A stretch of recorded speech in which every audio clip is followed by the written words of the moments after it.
Salut tout le monde. Vous savez que cette chaîne est faite pas seulement pour de la vulgarisation, mais pour des essais. C'est un style qui est quasiment inexistant sur YouTube.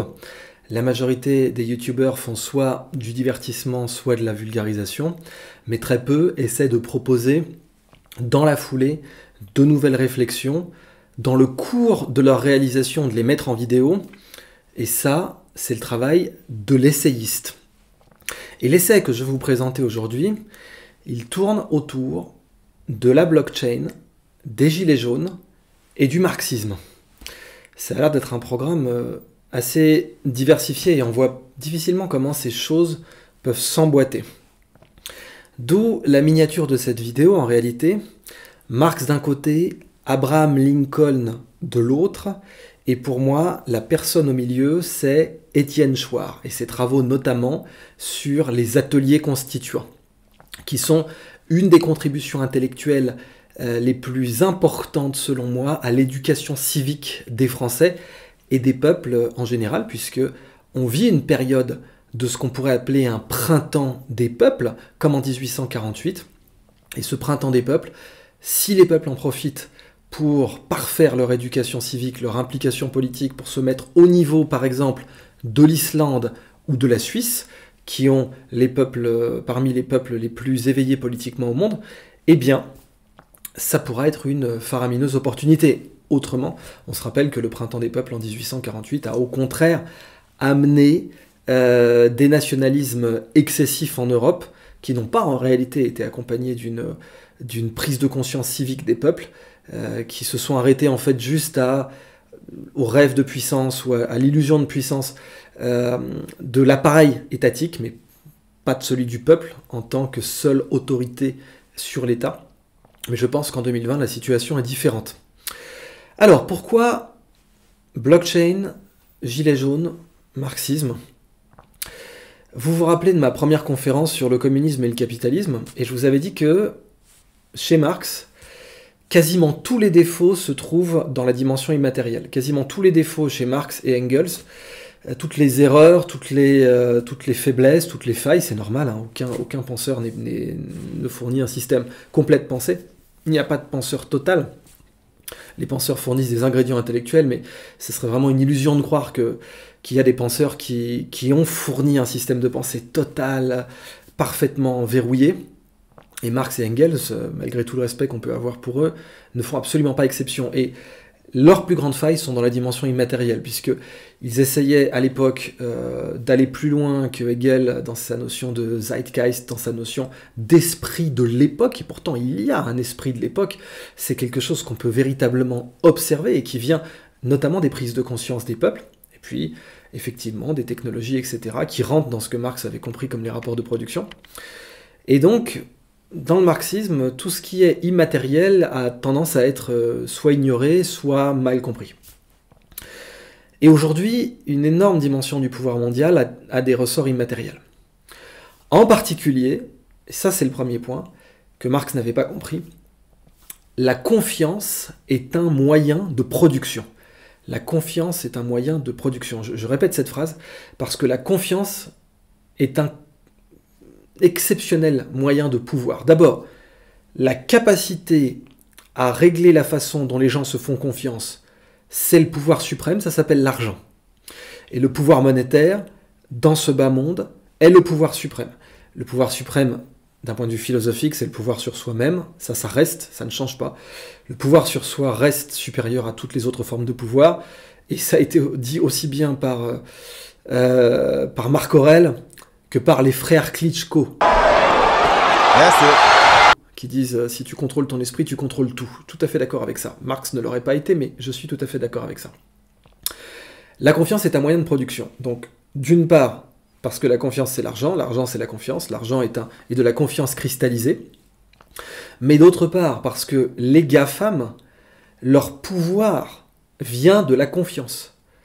Et les sociétés moins puissantes que les GAFAM, mais très puissantes quand même, par exemple Airbnb. Airbnb, rien n'empêche en soi les gens de se louer des appartements entre eux. Rien ne les empêche. Et d'ailleurs, il y avait un logiciel, un site qui s'appelait Craigslist, qui existe encore aujourd'hui, qui permettait aux particuliers, au départ dans la baie de San Francisco, de se louer des appartements entre eux et d'autres formes de services. Mais le problème, c'est que ce système ouvert, basé aussi sur la culture hippie, etc., eh bien, amenait rapidement des escrocs. C'est ce qu'on voit sur Le Bon Coin aussi aujourd'hui. Le Bon Coin n'a pas le quart de la valeur d'Amazon, notamment parce que la confiance n'y est pas aussi grande. Bien entendu, Amazon a sa valeur par la taille, par le nombre d'utilisateurs. Mais la confiance des gens qui s'y rendent, quand vous allez sur Le Bon Coin, si vous vous faites arnaquer, vous avez quasiment aucune garantie. Quasiment. Sur Amazon, si vous vous faites arnaquer, vous avez les garanties d'Amazon qui sont infiniment supérieures. Pareil sur Airbnb, si quelqu'un a loué votre appartement sur Airbnb et qu'il l'a mis à sac, Airbnb va envoyer une armée de réparateurs et d'avocats à ses frais pour prendre tout en charge. C'est arrivé à New York, dans les débuts d'Airbnb.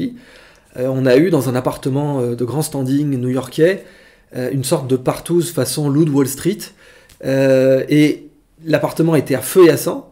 Et ben Airbnb a tout pris en charge, bien entendu, et a même payé des vacances aux propriétaires avec leur congé ou un truc comme ça. Enfin, c'est arrangé avec leur employeur pour leur donner des congés payés et les mettre à disposition comme ça et réparer leur appartement pendant ce temps.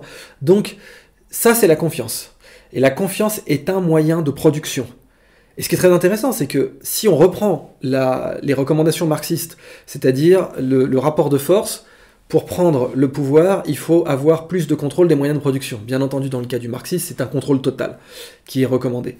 Mais si on corrige Marx par le fait que la confiance, qui est quelque chose d'immatériel, est un moyen de production, eh ben, dans le marxisme, il revient qu'effectivement, plus les peuples s'empareront de la confiance, plus ils seront puissants. C'est tout à fait exact. Et c'est pour ça que c'est vraiment très intéressant de compléter Marx avec des analyses immatérielles et avec un immatérialisme philosophique. Parce qu'en réalité, il y a des enchaînements d'idées qui peuvent être très intéressants politiquement. Que les peuples reprennent le pouvoir sur les instruments de création de confiance, c'est quelque chose de vital. Les peuples ne peuvent pas avoir le moindre pouvoir tant qu'ils seront divisés, tant qu'ils feront appel à des grands médias qui appartiennent à des grands groupes financiers. On a vu le cas d'Altis. Et Altis, c'est quatre organisations en France. C'est Altis Quotidien Libération, mais Altis Quotidien, appelez-le Altis Quotidien, parce que ce n'est rien d'autre. Altis Quotidien, Altis Hebdomadaire, l'Express, Altis Radio Télé, BFM TV et RMC, entre autres. Donc, voyez ça comme Altis. Moi, quand je suis sur YouTube, je sais que c'est Google qui prend la partie la plus importante des profits que je génère. Je le sais. YouTube, c'est Google. Donc il faut arrêter de croire que YouTube est un truc à part avec un conseil éditorial et tout, ça ne l'est pas. Et tous les YouTubeurs le savent, et tous les gens qui vont sur YouTube le savent. Mais en France, par tradition, on est vraiment sincère à croire que l'Express est quelque chose de totalement indépendant, que Libération est quelque chose de totalement indépendant, que BFM et RMC sont des choses totalement indépendantes aussi. C'est faux, c'est totalement faux. Libération est aussi indépendant que YouTube l'est de Google. Point. Certes, il y a un comité de rédaction, c'est rigolo, mais concrètement, les rapports de force financiers, et eux ne peuvent pas mentir, vous démontrent très clairement que ça appartient à un seul groupe, et que ce groupe, il a Altis Quotidien, Altis Hebdomadaire, Altis Télé, Altis Radio. Bon.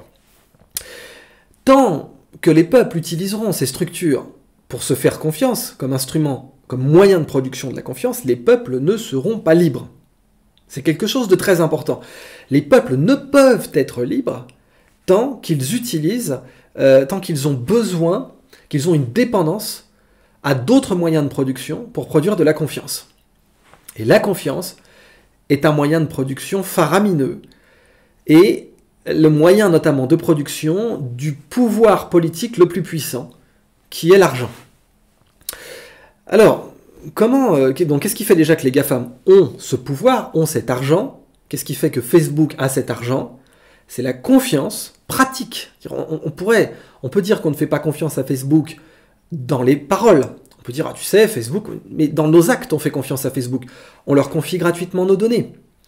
On leur offre gratuitement nos données, nos photographies, nos productions personnelles avec Instagram.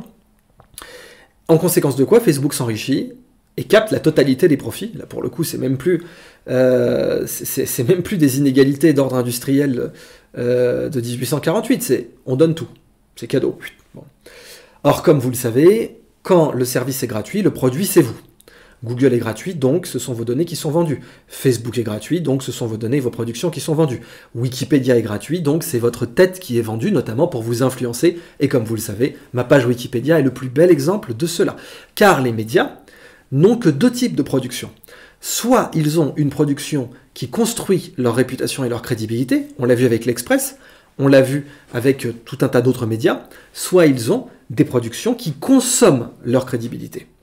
L'Express produit bien entendu en majorité des articles qui construisent sa crédibilité, et puis de temps en temps ça leur permet, c'est ce qui fait sa valeur auprès des financiers qui le possèdent, des articles qui consomment sa crédibilité, qui publient des mensonges ou des malhonnêtetés ou des manipulations, et qui servent à influencer l'opinion. Wikipédia se comporte exactement de la même façon par ses éditeurs, notamment les plus grands qu'on appelle des bureaucrates. Tout est dit. Eh bien, si le service est gratuit, le produit c'est vous, de plusieurs manières. Soit ce sont vos données qui sont exploitées, soit ce sont vos productions qui sont exploitées, soit c'est votre cerveau, votre opinion qui est exploitée. Mais dans tous les cas, vous êtes exploité dès que le produit est gratuit. Les GAFAM, donc, tiennent leur pouvoir de leur capacité à être des intermédiaires de confiance. Ce sont un peu les nouveaux notaires, en réalité, en droit romain germanique. Le notaire est un tiers de confiance, notamment dans la contractualisation. Et Google est un tiers de confiance vers l'Internet. Amazon est un tiers de confiance vers la grande consommation. Airbnb est un tiers de confiance dans la location de biens, d'appartements notamment. Si les peuples pouvaient se constituer eux-mêmes en tiers de confiance, eh bien ils pourraient détruire le pouvoir des GAFAM. Mais la force des GAFAM, c'est d'être mondiaux. On le voit avec Facebook, plus de 2,5 milliards d'utilisateurs réguliers par mois. Et on sait qu'un réseau est meilleur quand il est très utilisé. Et ça s'appelle la loi de Metcalfe, à savoir que la valeur d'un réseau est proportionnelle au carré du nombre de ses utilisateurs. Donc c'est exactement comme la vitesse dans l'énergie cinétique, ce qui fait que la distance de freinage d'un véhicule augmente quadratiquement avec sa vitesse, c'est parce que dans l'énergie cinétique, la vitesse est au carré. Et bien l'élan, l'énergie cinétique ou l'énergie financière d'un réseau, elle est proportionnelle au carré de son nombre d'utilisateurs, et c'est pour ça que la vitesse, parce qu'on peut donc comparer les utilisateurs à la vitesse qu'a pris Facebook, fait qu'il est quasiment impossible à rattraper, et c'est pour ça que Facebook va partir sur 1000 milliards de valorisation boursière, sauf s'il est démantelé par une opération antitrust. Ce qui est assez improbable, puisque les États-Unis ne veulent pas démanteler un de leurs fleurons face à la compétition internationale. Ils ont voulu mettre la pression à Mark Zuckerberg quand il a commencé à vouloir faire de la politique, et Jean-Louis Gasset, cet excellent français technologiste qui avait été un grand nom chez Apple, avait parfaitement compris cela. Il avait écrit dans un édito prophétique, ça y est, Mark Zuckerberg est rentré en politique, puisqu'il avait fait un tour des États-Unis à l'époque, et il sera intéressant, c'est ce qu'avait dit Jean-Louis Gasset, de voir comment les vieux crocodiles de la politique vont réagir. Et c'est exactement ce qui s'est passé avec l'affaire Cambridge Analytica, où on voyait Ted Cruz dans le camp des gentils, alors que Ted Cruz avait utilisé Cambridge Analytica au moins autant que Mark Zuckerberg, d'autant plus d'ailleurs que Ted Cruz avait dû sa carrière politique à Cambridge Analytica quasiment. Mais Ted Cruz était dans le camp des gentils face à Zuckerberg qui ne savait pas quoi faire, qui ne savait pas communiquer, qui a été diabolisé. A raison, il n'y a pas de problème, il méritait d'être diabolisé, il fallait le faire. Mais ça s'arrêtera là, c'est-à-dire que les États-Unis ne vont pas casser leur plus grand fleuron industriel et d'influence politique juste parce que c'est mal. Bon, si ça les arrêtait, ça se saurait. Cependant, donc, Facebook a cet élan qui peut être transcendé, qui peut être dépassé demain si la qualité du service est meilleure, si quelqu'un crée un réseau dont la qualité est profondément meilleure et qui transcende Facebook, de la même façon qu'Apple a battu IBM, et Apple vaut quelque chose comme 10 fois IBM en bourse aujourd'hui, alors qu'à une époque, IBM était une des entreprises les plus puissantes au monde. Demain, il serait possible d'avoir des réseaux qui pourraient transcender Facebook. Mais pour l'instant, c'est improbable. Comment les peuples pourraient s'organiser pour dépasser donc quelque chose comme Facebook, quelque chose comme Google, transcender les GAFAM et reprendre le pouvoir médiatique, reprendre le pouvoir de la confiance? Eh bien, la confiance, c'est particulièrement quelque chose auquel s'intéressent les blockchains. Les technologies de chaîne de blocs, qui sont en réalité des technologies comptables au départ, ce sont des technologies de registre. Les blockchains tiennent à tenir un registre. Et c'est ça leur fonctionnement principal. avec les blockchains, on peut créer de la confiance sans intermédiaire. Et c'est là que je veux en venir. Et c'est là que vont arriver aussi, on a déjà parlé Marx, mais Schwarz et Abraham Lincoln. Parce que il y a chez Lincoln quelque chose que j'ai toujours considéré comme plus puissant que Marx, et que j'ai considéré comme l'origine profonde du succès des États-Unis sur le plan politique, sur le plan économique, au-delà de toutes les saloperies que les États-Unis ont commises à travers les siècles de leur existence. Il y a quelque chose de puissant chez Lincoln que la Révolution française n'est absolument pas parvenue à stabiliser, absolument pas. Et c'est le gouvernement du peuple, par le peuple, pour le peuple.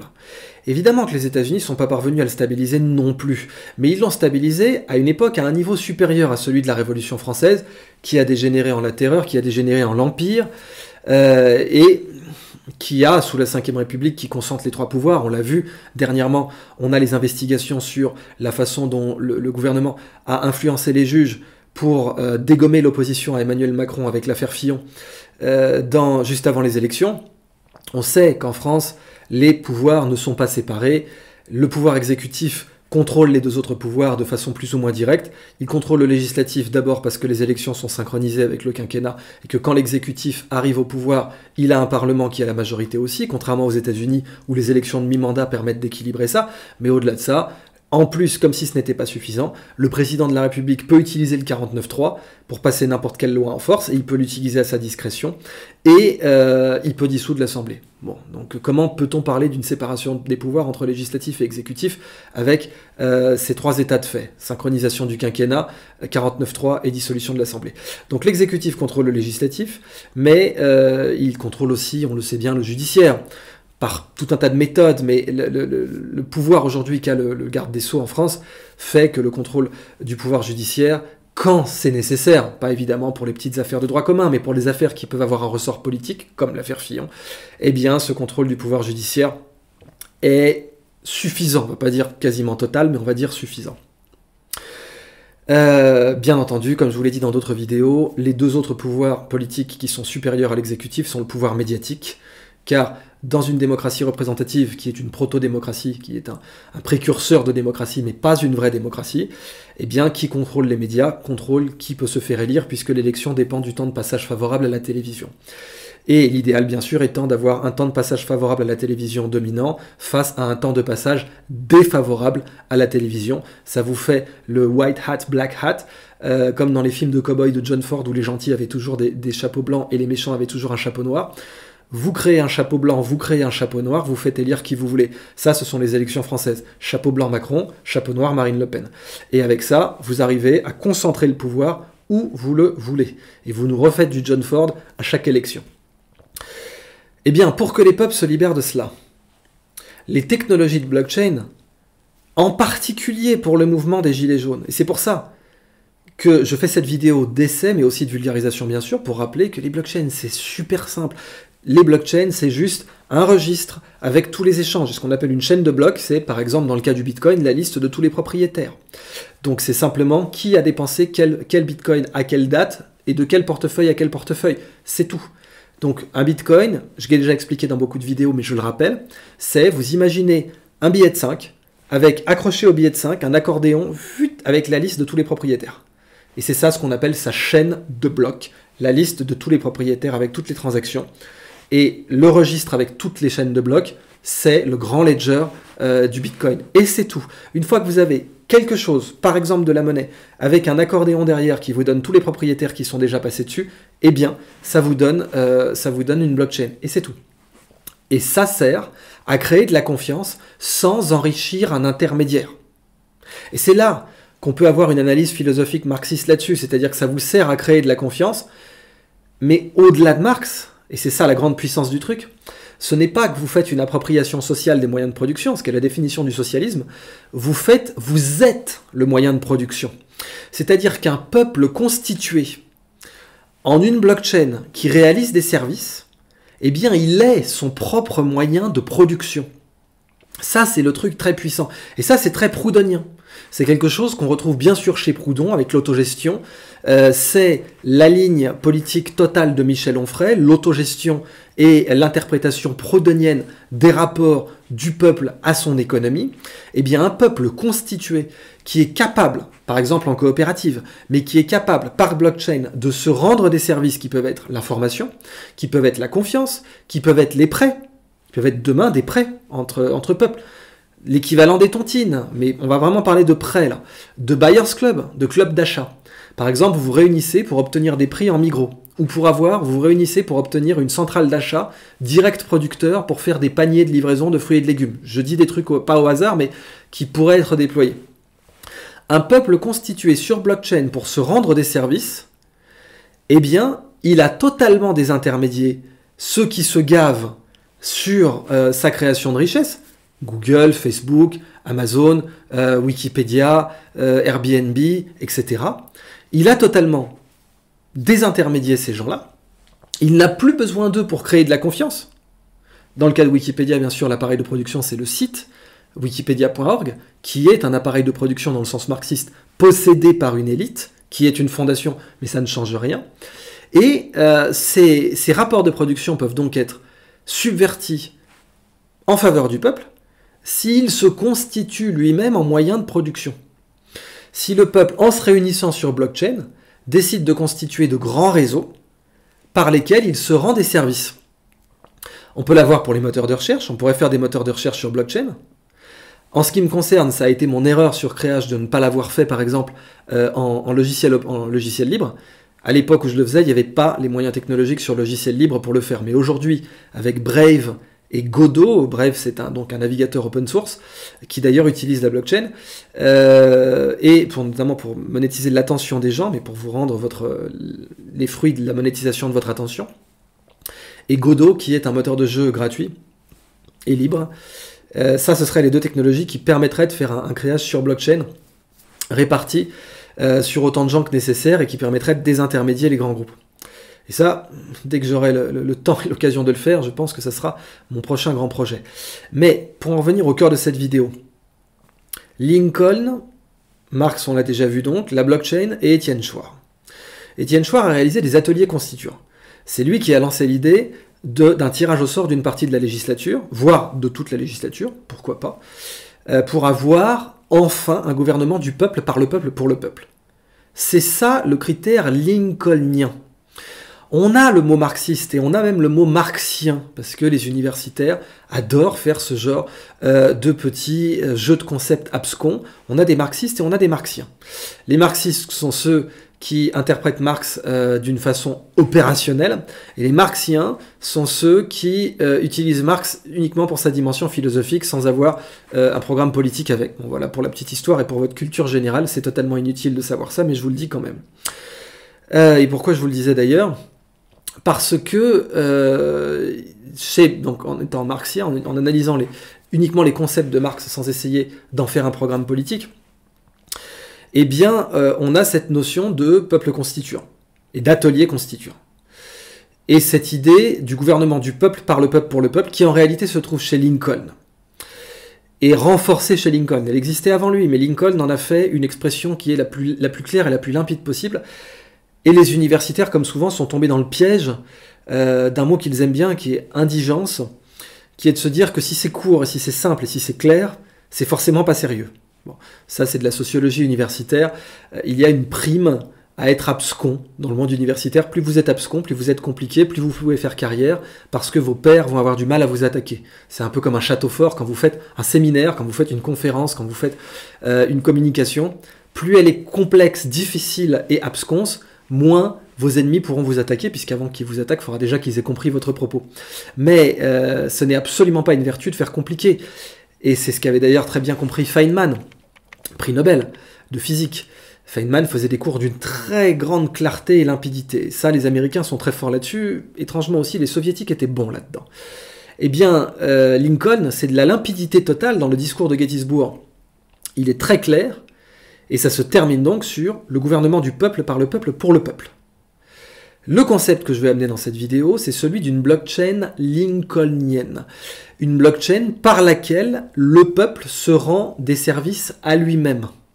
Des services et des biens, des créations de richesses avec de l'argent qui restent dans le réseau. Par exemple, quand on utilise une blockchain au sein d'un réseau, c'est aussi pour maintenir la richesse à l'intérieur de ce réseau, exactement comme une monnaie locale. Ça permet d'éviter que cette richesse soit accaparée par une minorité ailleurs. Eh bien, un peuple qui se constituerait en blockchain avec la capacité à fournir des biens et des services compétitifs, il ne faut pas avoir peur de ce mot. Même si vous êtes de tradition cégéto-marxiste, n'ayez pas peur de ce mot compétitif. Il est très important. Il n'y a pas de valeur créée dans un réseau blockchain, dans une coopérative populaire sur blockchain, si le bien et le service, il est tout pourri. Il faut être clair avec ça. Or, la valeur du bien et du service, elle dépend aussi de la quantité de personnes sur le réseau. Mais elle dépend aussi de la qualité. Ça n'empêche pas qu'on puisse avoir demain un monde avec des petits réseaux qui seraient compétitifs, parce que le niveau de confiance qui s'y installerait, parce que donc le niveau de coopération, d'entraide, et puis aussi la qualité des services, pourrait les rendre compétitifs. Il y a des situations où, comme on dit, small is beautiful, et où un petit réseau peut battre un grand. C'est possible. Je ne rentre pas dans les détails de ça pour l'instant, mais c'est possible. En tout cas, une blockchain lincolnienne, je vais répéter beaucoup ce concept parce qu'il est vraiment très intéressant, c'est quand un peuple se réunit sur blockchain pour se livrer des services à lui-même. Et ces services peuvent demain être monétaires. Demain, un peuple peut créer des monnaies au sein de sa propre constitution sur blockchain, en parallèle des biens et des services qu'il y crée. Donc, demain, un peuple pourrait se constituer sur blockchain pour gérer ses retraites, pour dire, écoutez, on en a marre de la façon dont l'État gère nos retraites, il fait ça n'importe comment, on a envie de s'en occuper nous-mêmes. On n'a évidemment pas envie de les confier à BlackRock non plus, faut pas déconner. Donc on a envie juste, soyez gentils, de nous en occuper nous-mêmes. D'avoir le regard dessus, de savoir où va notre argent, comment il est utilisé, à quel projet, etc. Eh bien demain, vous avez, disons, 15 millions de Français qui se mettent sur blockchain, qui cotisent au sein de cette blockchain, et qui investissent de façon consensuelle avec ce réseau et sur cette blockchain dans des projets en lesquels ils croient et qui vont garantir la sécurité et la fructification de leur retraite. Par exemple, des infrastructures. Dieu sait qu'en France, c'est là-dedans qu'on aurait dû investir davantage. Ça, c'est un exemple de blockchain lincolnienne, du peuple, par le peuple, pour le peuple. C'est du peuple parce que c'est le peuple qui se constitue en blockchain, et qui se constitue donc en réseau équipé de blockchain pour ses échanges et pour suivre les transactions. C'est par le peuple, parce que c'est le peuple qui réalise les biens et les services qui s'échangent sur ce réseau. Donc ça peut être des biens et des services de type garde des enfants, éducation, soins, visite à l'hôpital. Voilà, je suis sur une blockchain je suis sur le grand réseau blockchain Gilets jaunes. Je fais l'appel comme une petite annonce. Voilà, je voudrais quelqu'un qui va aller visiter ma grand-mère à l'hôpital.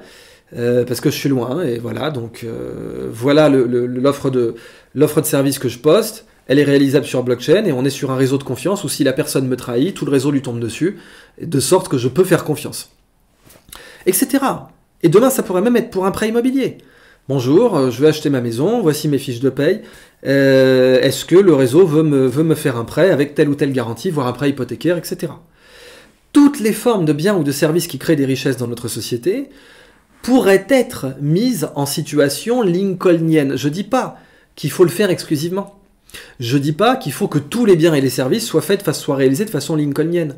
Je dis juste que des réseaux de peuples, des réseaux populaires, organisés en réseau et sur blockchain pour leurs échanges, qui soient lincolniens, peuvent être compétitifs face aux biens et aux services qui s'échangent déjà dans notre économie standard. Le supermarché, les voitures, les services bancaires, les aides à la personne, etc.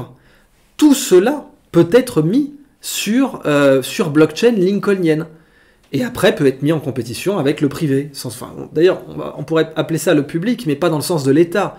On appelle aujourd'hui public ce qui appartient à l'État. C'est une erreur en soi. L'État, il n'a plus grand-chose de public à beaucoup d'égards. Même s'il y a des situations où, bien sûr, l'État mérite ce nom de public. Mais quand l'État, par exemple, parle de dette publique, il utilise le mot public d'une façon qui est totalement illégitime. Cette dette n'a jamais été du public, par le public, pour le public, et donc elle n'a absolument rien à faire avec ce prestigieux nom de public adossé. Donc, cette capacité à créer des blockchains du peuple par le peuple pour le peuple pour rendre des services avec une préservation de la richesse à l'intérieur est quelque chose de très prometteur. Et ça reprend le mouvement coopératif. Le mouvement coopératif qui est loin d'avoir tout donné dans son histoire. Vous avez la plus grande coopérative du monde qui s'appelle Corporación Mondragón. Elle est dans le Pays Basque. Elle a été fondée par un curé. C'est ça qui est beau. C'est Don Camillo et Pépone à la fois. C'est-à-dire qu'on a à la fois des revendications d'ordre proudhoniennes et ou communistes avec le fait que c'est une coopérative, et en même temps, c'est José María Arizmendi-Arrieta, c'est le nom de ce curé, José María Arizmendi-Arrieta, qui en plein, en plus, sous Franco, a créé au départ cette université populaire. C'est assez beau, c'était des cours du soir pour ouvriers. Et comme il voulait leur donner une grande confiance en eux, il avait mis au-dessus de sa petite cahute pour cours du soir pour ouvriers, il avait mis Politecnico. Et petit à petit, Mondragón a racheté Fagor, est devenu, je crois qu'ils font 5 milliards de chiffre d'affaires. En plus, ils ont des inégalités salariales très faibles. C'est une des organisations au monde qui a les plus faibles inégalités salariales, du balayeur jusqu'au grand patron. Et de toute façon, c'est une coopérative pour commencer. Et ils ont leur propre université. L'université Mondragón, qui est la meilleure université de médecine au monde. Donc c'est très impressionnant. Et ça, c'est quelque chose de possible dans le mouvement coopératif. Demain, des coopératives sur blockchain pour la production de biens ou de services, et notamment le traitement des déchets, et tout ce qui nous entoure. Ça peut être la production de vêtements, ça peut être la production de nourriture, ça peut être donc les services d'aide à la personne, ça peut être la gestion de nos retraites, etc. Tous les biens et les services que produit notre économie et dont les peuples ont besoin, peuvent être réalisés en peuples constitués en blockchain sur ces réseaux qui soient lincolniens. Donc, si on voulait continuer à créer des concepts un peu ronflants, on parlerait même de simorgue lincolnien. Voilà, pour s'amuser à créer des concepts juste pour le fun. Qu'est-ce que c'est qu'un simorgue ? C'est un être qui est mythique dans la Perse antique et qu'on retrouve dans cette grande poésie soufie, le Parlement des oiseaux, de Attar. Attar, un des plus grands poètes soufis qui a influencé notamment Dante. Et dans Attar, on a les oiseaux qui représentent l'humanité, qui se rassemblent pour essayer de trouver leur roi. Et après plusieurs péripéties et un parcours initiatique à travers plusieurs vallées, ces 30 oiseaux rencontrent leur roi qui est en réalité un miroir. Et comme ils sont 30 oiseaux, ça peut aussi se dire en farsi simorgue. Donc ce roi, le simorgue, c'est aussi 30 oiseaux. Donc qu'est-ce que c'est qu'un simorgue ? C'est la réunion d'individus qui forment une unité, un être, capable de décider de progresser collectivement. C'est au-delà du Léviathan de Hobbes, où Hobbes voyait le Léviathan comme l'État, avec une seule tête, le roi, qui garantit la protection du peuple, mais qui peut, et on le voit dans l'image, l'illustration la plus représentée pour le Léviathan de Hobbes, on voit un être fait d'humain, et on comprend très bien que dans ce cas-là, cet être fait d'humain, si jamais ça le gratte, il peut tuer 2 ou 3 personnes, et c'est ce qu'on appelle une affaire d'État. Quand les États assassinent des membres de leur peuple, au nom de l'intérêt supérieur de la nation, qui peut ou non se justifier, mais qui en tout cas peut se représenter dans cette métaphore du Léviathan de Hobbes comme l'État qui se gratte et qui tue des gens. L'affaire Karachi, c'était ça, au passage. Vous suivez l'affaire Karachi, même si on ne peut pas vraiment dire que c'était l'intérêt de l'État, ça pourrait se discuter, on pourrait aussi dire que c'est des intérêts particuliers, et c'est l'opinion du juge Trévidic. Mais quand les États, donc dans le Léviathan de Hobbes, se grattent, des gens meurent, des innocents meurent. Un simorgue, c'est plus puissant que le Léviathan de Hobbes, parce que c'est vraiment un collectif de personnes qui se constituent en être. Et, pour en revenir à une interprétation marxiste, en moyen de production. C'est ça, en réalité, qui est plus puissant que Marx, parce que dans Marx, toute la question, c'est s'approprier, avoir les moyens de production. Aujourd'hui, avec Internet, et on le voit déjà avec YouTube, mais c'est loin d'être parfait puisque YouTube appartient à Google, mais aujourd'hui, avec les réseaux, on a atteint un niveau où on peut être nos moyens de production. On a atteint un niveau où les biens et les services Il suffit, pour les produire, d'être un réseau d'humains, avec un grand nombre d'adhérents au réseau d'humains. Donc notamment pour former un club d'achat, pour avoir les meilleurs prix pour du direct producteur, du local, etc., pour créer des assurances, pour créer donc des services bancaires, etc. Et cette capacité donc à se constituer en moyen de production, du peuple, par le peuple, pour le peuple, c'est un simorgue lincolnien. Voilà le plus loin que j'irai en matière juste de conceptualisation absconce, parce que je veux rester sur le fait que c'est très concret ce dont je parle. C'est très concret parce que tant que vous attendez de l'État qu'il règle vos problèmes, vous n'êtes pas libre. Tant que vous attendez de l'État qu'il crée des emplois, ce qui est un des plus grands mythes, eh bien, vous êtes son esclave aujourd'hui. Et c'est là que la droite et la gauche peuvent se réunir réellement, dans l'idée que c'est le peuple le seul souverain. L'idée de gauche, c'est de se dire le peuple constitué en appareil de production, c'est encore plus puissant que de faire appel à l'État, c'est encore plus puissant que d'essayer de réaliser l'Union soviétique avec l'État qui en réalité possède tous les moyens de production, mais qui, in fine, va vous produire une nomenclatura. Quand on connaît l'histoire soviétique, quand on a vécu dans d'anciens pays soviétiques, quand on a interviewé, comme c'est mon cas, beaucoup de gens qui ont vécu en Union soviétique, on sait très bien que la faucille et le marteau, ce n'est pas toute l'histoire, que c'était la faucille, le marteau et le bureau par-dessus. Ça, c'est quelque chose que très peu de marxistes sont parvenus à voir en face.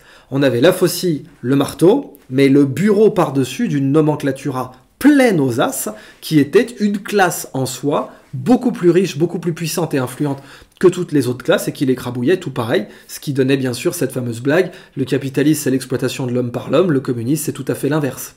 Donc, pour éviter l'arrivée de ce bureau, il faut que le peuple prenne le pouvoir en étant le pouvoir. Parce qu'aujourd'hui, le peuple n'a pas le pouvoir, parce qu'il s'élit des représentants qui ne le représentent pas. Et qui, ça fait déjà très longtemps, qu'ils ne le représentent plus.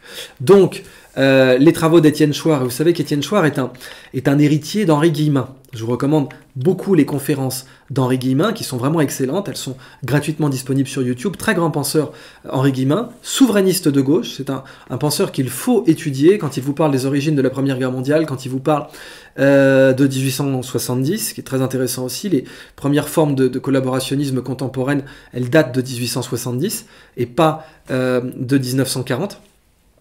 Et il y a donc chez Chouard cet héritage intellectuel d'Henri Guillemin.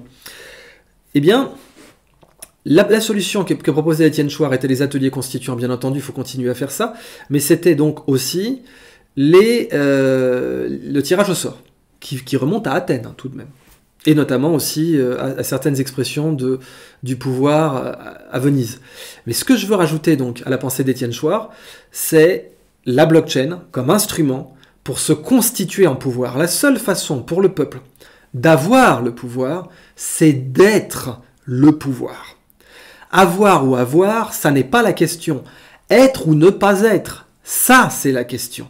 Et donc, si le peuple se constitue en moyens de production, qui sont certes des sources de pouvoir, en moyens de production, notamment du pouvoir médiatique, notamment du pouvoir de l'information, si le peuple se constitue en moyens de production des pouvoirs monétaires, médiatiques, exécutifs, législatif, judiciaire. Si le peuple se constitue lui-même et spontanément, sans rien demander à personne, car il n'a pas à demander à quiconque d'être le pouvoir, il l'est d'après la Constitution, il ne l'est pas dans les faits, mais il l'est dans le principe. Eh bien, pour qu'il le soit dans les faits, le peuple peut se constituer en réseau de moyens de production, où il n'aura pas à s'approprier les moyens de production, il les sera lui-même. Si le peuple est capable de se rendre des services et de créer des richesses de lui-même, pour lui-même, par lui-même, eh bien, il aura révolutionné profondément les rapports de force qui font qu'il est opprimé aujourd'hui. Or, dans l'histoire, il n'y a qu'une seule façon de créer des emplois, depuis le néolithique. On pourrait l'appeler le format PSD, comme pour Photoshop, PSD. Problème, solution, distribution. Vous voulez créer un emploi? Très simple. Il vous suffit de résoudre un problème, Donc problème, solution, de le résoudre donc, et de distribuer votre solution. Si vous avez trouvé la solution à un problème et que vous êtes en mesure de la distribuer, vous avez créé des emplois. Les potiers, au néolithique, avaient résolu des problèmes et distribuaient une solution de problème, c'est-à-dire la création d'un contenant. Il y a une outre, je crois, dans le Pays Basque, une outre traditionnelle du Pays Basque, qui date du néolithique dans son utilisation. C'est un truc ultra ancien. Elle est encore là aujourd'hui, parce qu'elle résout un problème. Bon, certes, aujourd'hui, elle est plutôt là pour le côté folklorique. Mais ça vous montre que la culture de l'huile d'olive, les figues, le vin dans tout l'espace méditerranéen, résolution de problème, création de quelque chose de désirable, ça peut être autre chose qu'un problème industriel, ça peut être autre chose qu'un problème technique précis. Mais on appelle ça d'ailleurs en gestion ou en économie une proposition de valeur. Bon. Mais je préfère vraiment rester sur PSD. Problème, solution, distribution. Les problèmes sont la matière première de la création d'emplois. Il faut bien comprendre ça. Si vous voulez créer des emplois, il faut résoudre des problèmes. C'est donc bien d'avoir des problèmes. Pour devenir prospère, il faut avoir des problèmes. Le Machu Picchu était sur une zone à problème d'un point de vue technologique. C'était en pleine montagne, difficulté d'approvisionnement, difficulté d'accès à l'eau, etc. Mais ça vous force à vous mettre dans une mentalité de résolution de problèmes. De même pour Bagdad au IXe siècle, de même pour Santorin, de même pour Venise, de même pour Pétra. Donc, les problèmes ne sont pas des mauvaises choses. Les problèmes sont la matière première de la création d'emplois. Et en ce moment, Dieu sait que la France a des problèmes. Dieu sait que les peuples dans le monde ont des problèmes. Mais si les peuples se dotent des capacités d'identifier les problèmes, pour commencer, il faut les identifier. Donc d'en avoir une cartographie. Avoir une carte distribuée, partagée, carte partagée des problèmes. Avoir un moyen partagé de production de solutions, notamment avec des moyens d'échange comme le site Quora, par exemple, que j'aime beaucoup pour ça, où vous posez des questions et les personnes les plus compétentes vous répondent et vous pouvez upvoter les meilleures réponses. Donc, un moyen partagé d'identifier les problèmes et de les inventorier. Un index partagé des problèmes. Un index partagé des solutions. Un moyen partagé de production de solutions. Et un moyen partagé de distribuer ces solutions en gardant la richesse dans le réseau. En gardant la richesse dans le réseau. Et bien là, vous avez un peuple qui est le pouvoir et qui n'a plus besoin d'intermédiaire de pouvoir. Il est lui-même le pouvoir. C'est un simorgue lincolnien. Il n'a pas besoin de s'approprier les moyens de production, il les est lui-même. Eh bien ça, c'est quelque chose que j'aimerais beaucoup créer. C'est quelque chose pour lequel j'ai amorcé ce mouvement Super France, mais j'aimerais bien sûr qu'on aille beaucoup plus loin, des réseaux libres distribués par lesquels les peuples se constituent sur un réseau de création de richesse lincolnien qui a comme finalité d'être les 5 pouvoirs. Monétaire, médiatique, exécutif, législatif, judiciaire. Si le peuple est le pouvoir, il n'aura pas besoin de prendre le pouvoir.